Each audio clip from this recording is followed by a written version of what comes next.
What's up YouTube, Saf here on Super Saf TV, and in this video I'm going to be comparing the specs of the Samsung Galaxy S4 to the iPhone 5.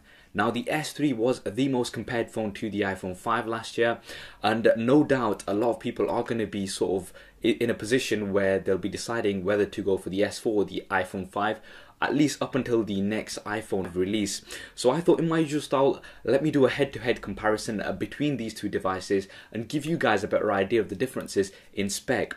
So let's look at the dimensions firstly and the size of the phones. Now I think this is going to be a decider for most people anyway. The S4 is obviously larger in terms of height and width, and it's also slightly thicker, although the S4 is only about 0.3 millimeters thicker than the iPhone 5. But obviously it's a larger phone because it's got a larger screen. So the S4 has a 4.99 inch screen, whereas the iPhone 5 has a 4 inch screen. Now obviously this comes down to personal preference. Some people like that larger screen to consume media such as video, etc., and having that larger screen is beneficial. However, some people like the compact size of the handset and don't really want to have a really big handset. So the iPhone 5 there would be advantageous because of the compact size. In terms of resolution, the S4 has a 1080p display, a full 1080p display, 1920 by 1080. The iPhone 5 a 1136 by 640 display. So now in terms of the resolution, the 720p videos, HD videos on the iPhone 5 will have to be scaled down slightly. Now that's not saying they look bad, but they will have to be scaled down slightly. It's not going to be pixel for pixel, whereas the S4 pixel for pixel, you're going to be getting full 1080p videos. In terms of pixel density, the S4 actually has a significantly higher pixel density, 441 ppi. The iPhone 5 a 326 ppi. So you're going to be getting more crisper and sharper images. Again, at that point above 300, it is difficult to tell the difference, but you have got a significantly higher pixel density on the S4. Weight, the S4 130 grams, the iPhone 5 112 grams. Now obviously the S4 larger phone, so it's slightly more, 18 grams than the iPhone 5. Again, it comes down to the preference. What do you prefer, a compact phone or do you prefer a larger phone there? Build, now this is again another key factor here.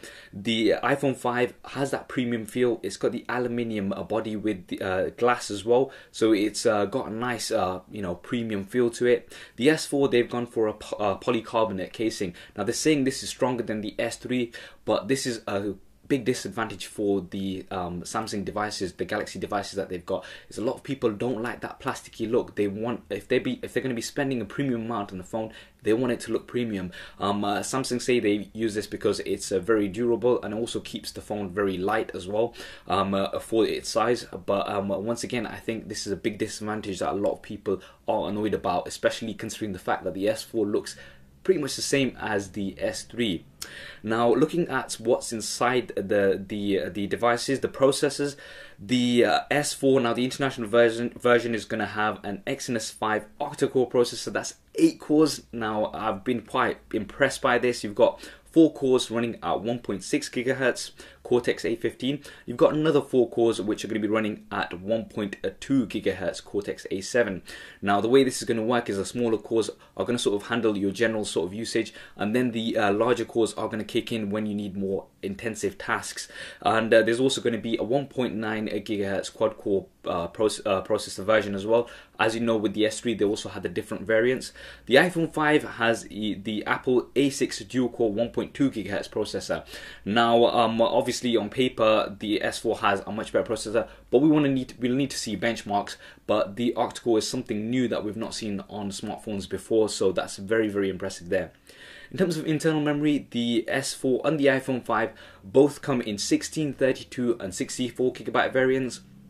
However, the S4 does have expandable storage, so you're going to get a 64 gigabyte memory card, expandable up to that amount. So again, even if you went for the 16 gigabyte version of the S4, the 64 gigabyte version, the 64 gigabyte memory card is really going to up your storage on the device. Again, something that's never been on the Apple devices, and some of the recent Android devices such as the HTC One, Nexus 4, etc.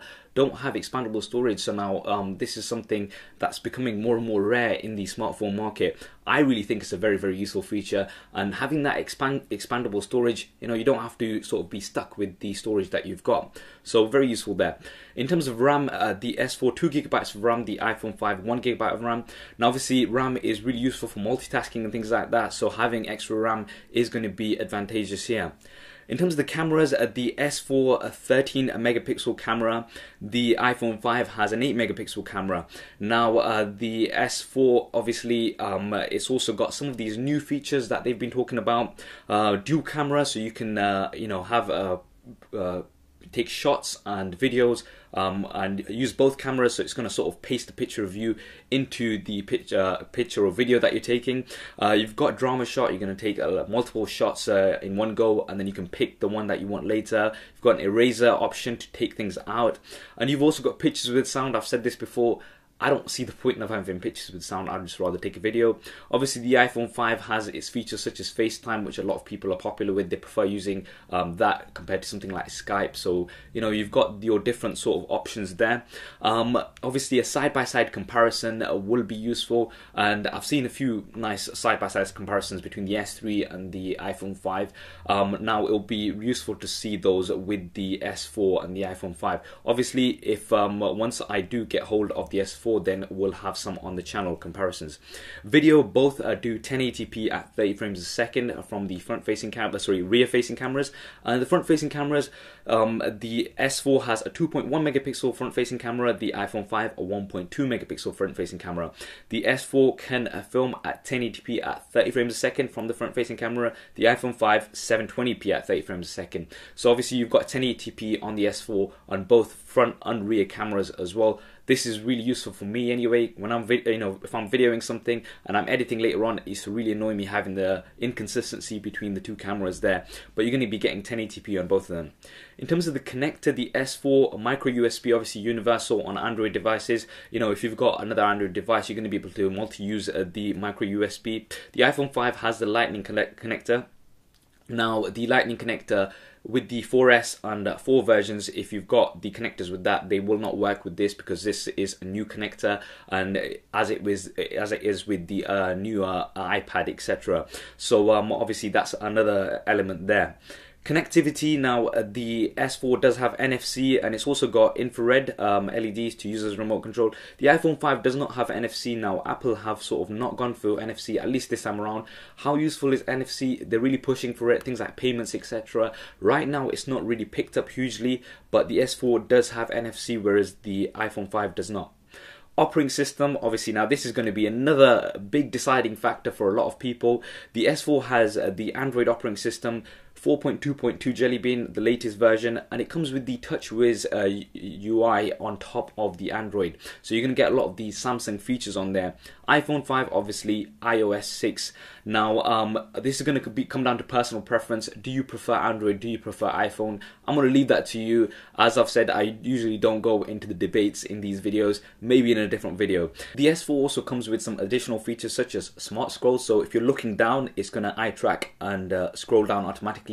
Also, by tilting the device, you've got Smart Pause. If you look away from the device, you're going to be getting, it's going to pause the video as well. It's got air gestures as well, so if you sort of hover your finger over certain apps, you're going to be getting like rollovers, etc.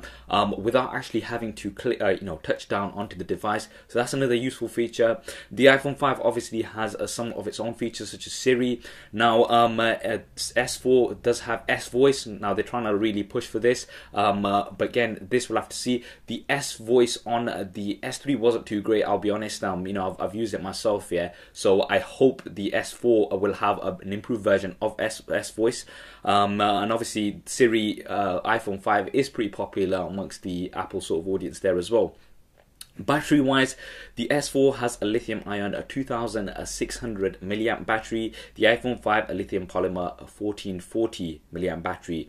Now the S4 battery is removable as with the other Galaxy devices. The iPhone 5 battery is non-removable. So you're going to be having that same battery, you can't get a spare battery, etc. Now obviously in terms of milliamps, the S4 much larger battery, you know, you're looking at a significant amount, over 1,000 milliamps there on the S4 battery. However, obviously it's got a bigger screen and it's pushing out more pixels, so it might be a little bit more power intensive. Obviously, in terms of use, we're gonna have to look at those hands-on. Price wise, the iPhone 5 currently going at 16GB version is £529 or $649. The S4 16GB version is going to be around about the £550 mark or $700. So similar pricing here for the 16GB versions. SIM free, this is I'm talking about. So we're not talking about any contracts and carriers. Obviously those will vary. To summarize, those are some of the key differences between these two devices. And the S4 is a newer handset, so it's been released a few months after the iPhone 5. So clearly it does have a lot of spec advantages. But the next iPhone, maybe the iPhone 5S or the iPhone 6, may be more comparable to the S4 when it does come out. So that we'll have to wait and see. It does come down to personal preference though. Which one do you prefer? Do you prefer Apple? Do you prefer Android? Do you prefer a larger phone? Do you prefer a smaller phone? What are your views on these phones? You know, do drop me a comment below and let me know which one would you go for. Would you go for the iPhone 5 or would you go for the S4? And if I do get hold of an S4 in the usual style, I'll have a full review on the channel, so do stay tuned for that. Hope you enjoyed this video and found it useful. If you did, please do hit that thumbs up button. It really does help me out. And why not subscribe to the channel? Hit the button right here. I've got plenty more videos coming up. Thanks for watching. This is Saf on Super Saf TV, and I'll see you next time.